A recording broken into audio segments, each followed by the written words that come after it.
এ cocktail ভাই, আপনি গেছিলেন কোথায়? হাঁটতে। হাঁটতে? তোমারও হাঁটা দরকার। আমার হাঁট তুই বেকা কি বুড়িটা দেখছো? হাই দিন দিন তো দিন দিন তো এরকম। আমি আমার বুড়ি লইয়া খুশি আছি বুঝছেন। আমার এত হাঁটতে হবে না, আমনে হাঁটেন। আমনের অবস্থা যা দেখতে আছি কদিন পর ফুট করে ফুটতে উঠবেন। আরে আপনি কি শুরু হারছেন কি? হ্যাঁ, আপনি যারে তারে থুতু মারেন। আপনি ওই দিনকে আমাদের প্রতিবেশী ওই যে সুন্দর মাইয়া রিয়ারে থুতু দিছেন, আপনি শুভরেও থুতু দিয়েছেন, এরপর দিয়ে আপনি কাবিলারেও থুতু দিয়েছেন। আপনি কি শুরু হারছেন? আপনারা বললা দিলাম আপনি সিধে হইয়া যান। আপনি খালি দাদুর মেহমান দেখে কাবিলা আপনারা কিছু বলে নাই। আপনি কাবিলারে চেনেন? কাবিলার আম্মায় নোয়াখালীর চেয়ারম্যান, পলি চেয়ারম্যান, একসে স্বেচ্ছা ফেলবে কাবিলা। এই আপনি কি গেদু ভাই? খালি থুতু মারেন লেদা পোলা পাইনের মতো। কি আপনি করলেন নাকি? এ ককটেল কি গোপ হর্ষে নাকি? এ কাবিলা, ককটেল ভাই আমার থুতু দেবে। এ কাবিলা, আচ্ছা আর মনে হয় পাশা মেয়ালে ওয়েট করে কোনো লাভ নেই। এটার একটা অ্যাকশন লইতে হইব। হ্যাঁ, এখন অ্যাকশন দিতে হইবে। মরে যখন থুতু মারছে তখন তো মরে লিয়ে খুব মজা নিচ্ছ, তখন তো অ্যাকশনে যাও নাই। এখন তোমার ঘরে থুতু মারছে দেখি অ্যাকশনে যেতে হইবে। মোর মুড নেই, আমি কোনো অ্যাকশনে যেতে পারবো না। আচ্ছা তোর আর আমারে মারছে, এটা তো তোর আর আমার মাথাতে রইছে। কিন্তু আজকে আমগো বড় ভাই হাবু ভাইয়ের গায়ের মধ্যে থুতু মারি দিছে। বন্ধু এটা তো লজ্জাজনক এবং অপমানজনক, বুঝছো? এবারে এক্সের অসভ্য জানোস না কি একটা কাম করলে তারে আমি রাত নাই দিন নাই যখন বলছে ওই দিনকেও আমারে বলছে রাত 3টার সময় বলছে ক্ষুধা লাগছে, তারে আমি গরম ভাত কইরা দিছি, তরকারি রান্না করে দিছি। এরপর আমার দ্বারা আজকে আমার ছ্যাপ মারছে, বেটা মুখ পাচাইয়া কেমন গন্ধ গন্ধ লাগে। আমি বলি কি ভাই আপনি পাশা মেয়ে লোড করে কোনো লাভ নেই, আমি হেরুমে চলে যান। হেরুমে যাতে উতি রয়েছে হেতা গায়ের মধ্যে আপনি আচ্ছা থাক দরকার নেই, আপনি হাতার পুরো গায়ের মধ্যে থুতু ছিঁড়ে দিবেন, থুতু ছিঁড়েই হাতারে ভরাই দিবেন। এবারে আমি কি তার মতো এত অপরিষ্কার গিদর যে আমি তার গা ভর্তি ছ্যাপ দেবো? আপনি খুব পরিষ্কার, আপনি থুতু দিতে পারবেন না না? এবারে আমি প্রত্যেক দিন ডিটারজেন্ট দিয়ে গোসল করি বেড়া, আমি পরিষ্কার না থেকে সে বেড়া পরিষ্কার? এটা আমি দেখতেছি ইদানিং আমাকে হাবু ভাই ইদানিং খুব পরিষ্কার করে পায়ে পরিষ্কার করে গোসল মোসল করতেছে, গার্ডলে গোসল করতেছে। দেখা ভাইয়ার কান কত পরিষ্কার হয়ে গেছে আগের তুন। ভাইয়া আপনি হেরুমে চলে যান, আপনি হেরুমে যাই হেতার লগে কুস্তি খেলা শুরু করেন। হেতার গায়ের মধ্যে ফ্যাটের মধ্যে উঠবেন, উঠে খালি জাম্পিং করবেন, ডাব্লিউডাব্লিউ খেলি, তারপর আপনি হেরুম তুন চ্যাম্পিয়নে বাইরে হইবেন, বুঝলেন না? বেড়া তুই দেখছো বেড়া কি মোড়া তার প্যাটটা দেখছো?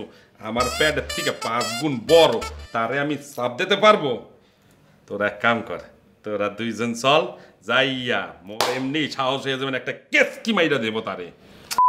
ভাইয়া মুই যাইতে পারবো না। আপনি এটা এত ডরাইতেছেন কিল্লে?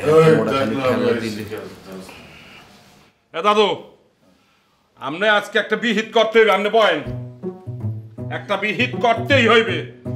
এই যে আমনের বন্ধু ওই যে কি কোয়াক্টেল নাকি, সে আজকে মোট মুখ পাছাইয়া ছ্যাপ মারছে। আরে ভাইয়া সে প্রচুর অত্যাচার শুরু করছে ভাইয়া। আপনি পরিচয় করা দিয়েছেন কি এর বলে শিশু সন্ত্রাসী, এতে কোন ডাইলে শিশু সন্ত্রাসী ভাইয়া? এত নাম বলে ককটেল বাবু। শীর্ষ সন্ত্রাসী তো আমি, ও তো টপ 20-র নিচেও থাকে না। আর মাথায় একটু সিট আছে, সিটটা মনে হয় এখনো ঠিক হয় নাই, এর লেগে ও চাতাইলেই ও একটু থুথু দিয়া দেয়। দাদু বলেন কি? সে তো আমাকে বললো যে সে নাকি মার্ডার করছে সাইড দিয়ে, তাও আবার সব হত্যা, জেল খাটছে। সে শীর্ষ সন্ত্রাসী না? আরে মার্ডারটা হয়ে গেছে বেটা। তাইলে সে কি মাইনসের থুতু দেওয়ার ভয় দেখাইয়ে চান্দাবাজি করে? না না না, তো ব্যাচেলর, বিয়ে করে নাই।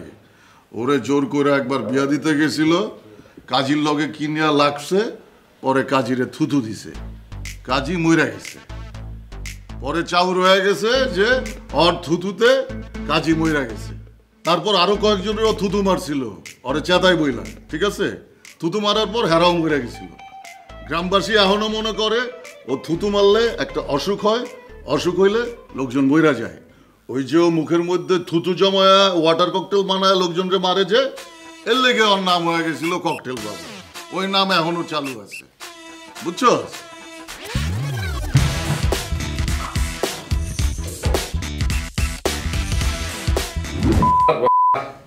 ওই কোয়ার্টেল বাবু স্যাপ দেওয়ার পর থেকে বুঝছো মোর কেমন জানি করতে আছে, পেট ম্যাট একেবারে জাম লেগে গেছে, টাইট হয়ে গেছে, বাথরুম হইতে আছে না।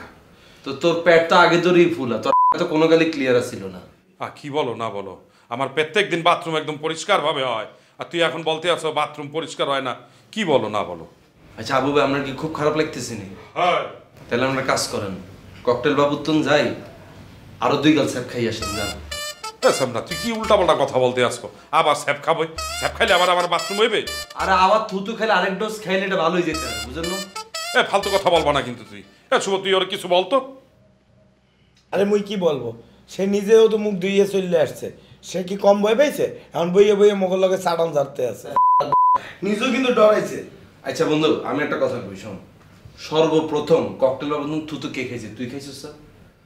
তো যদি মরি যাওয়ার কথা থাকতো তাহলে হিকেই তো সবার আগে মরে যেত। এবারে কই কি আর পুডা দে মুই বইরে যাব মানে বেটা, তুই মরে লই এগুলা কথাবার্তা বলো কেন বেটা? আরে বাবা, এটা একটা উদাহরণ দিলাম যে তুই যদি মরে যেতি তাহলে আমি সবার আগে ইগারে মার্ডার করে দিতাম, বুঝছস? তে তুই উদাহরণ দিবি, মরে লই একা উদাহরণ দাস। আর কি কেউ থুতু খায় নাই? সে থুতু খায় নাই, তুই নিজে থুতু খাও নাই বেটা, আবরে লই উদাহরণ দে। তুই নিজে লই উদাহরণ দে। আচ্ছা বাবুরে, ফার্স্টে তুই খাইছিস, এলে তোরে দিয়ে না উদাহরণটা দিলাম। তোরা উল্টা পাল্টা কথা বলিস না, এখন চুপ থাক। আচ্ছা তোর উদাহরণ বাদ যা, সেকেন্ডে থুতু কে খাইছিল? রিয়া। আচ্ছা রিয়ার কি অবস্থা? হ্যাঁ, হিগের কি আবার কোনো অসুখ বিসুখ হয়েছে নি? ও হায়, রিয়ারও তো থুতু দে ছেলে। রিয়া কি বাইসি আছে? শুভকা ফোন দিয়েছেন, শাসনিকের খোঁজ খবরটা লছেন? আচ্ছা না থাক, তুই দিচ্ছি, আমি দিবি। আরে তোর দিতে হইবে না, মুই দেব না, জানা। তুই দিবি? আচ্ছা তুই দে, আমি গাড়লে গোসল করি যাবে।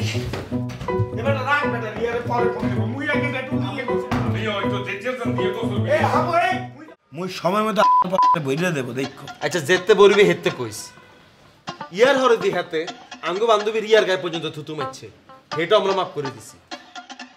চারে কিলে থুতু মারলো? হ্যাঁ তোরেও মারছে তো মারছে না রে, এটা বিচার কে করবো?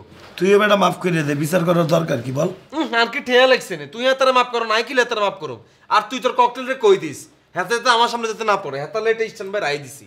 আর সামনে যদি পড়ে ইগাতে হোসা ইগার বুড়ি গালা লাগে, আমি কই দিছি। তুই মাথা ঠান্ডা কর, তোরে থুতু দিল কে? তুই কি কোনো উল্টা পাল্টা কিছু করছো? আমি হাতা ভালাইছি, আমি কিচ্ছি হাতা হাতারে খারাপ কিছু বলছি না, আমি বলছি আপনি কিলে রিয়ার গায়ে কিলে থুতু মারছেন, ইয়ের লাগে হাতা আমার থুতু মারাটা ছাঁচে হাতা? হ্যাঁ ভাবিলে তুই একটু মাথা ঠান্ডা কর। মাথা ঠান্ডা করবো? তুই আসলে ঠিক কথা বলছো। এই কোয়াক্টেল এক ছিল অপরিষ্কার, আসার পর থেকে মানুষ খালি থুতু দেয়, আর হারে খাউন খায় একসে রাগ বসের মতো। আমি যদি আর আম্মারে যদি বলে আম্মা আর গায়ে থুতু মারছে, তুই বুঝোস আর আম্মা কি দিব? নোয়াখালীতে 100 গোলা না হাড়াইবো তোর ককটেল উঠে নেওয়ার লাগে। আর তোরা মাথা ঠান্ডা কর, আমি দাদুর সাথে কথা বলতে আছি। আর ওই ককটেল বাবুরে অসম্মান করতে হইবে, একসের বাইরে গেছে এই বেটাটা, অপমান করতে হইবে, আমি দেখতে আছি। অপমান টপমান বুঝি না, এতারে তারা তুমি ঘরের তুমি খেদা নাইলে আই কাবিলা এতারে ককটেল দিয়ে উড়াই দিলাম, এই কই দিলাম। মাথা ঠান্ডা কর, আসলে কিন্তু মানে অপরিষ্কার বুঝছো, তারে কিন্তু একদম উচিত শিক্ষা দিতে হইবে, অপমান কই যাব বইয়ে রইছিস কেন? যাইয়ে বল, যা বল। বলতে আছি। তাহলে মুইও খাইয়ে আনবো, যা। লাগাও না আরো জোরে ব্যাচেলার পার্টি সং, লাগাও না আরো জোরে ব্যাচেলার পার্টি সং।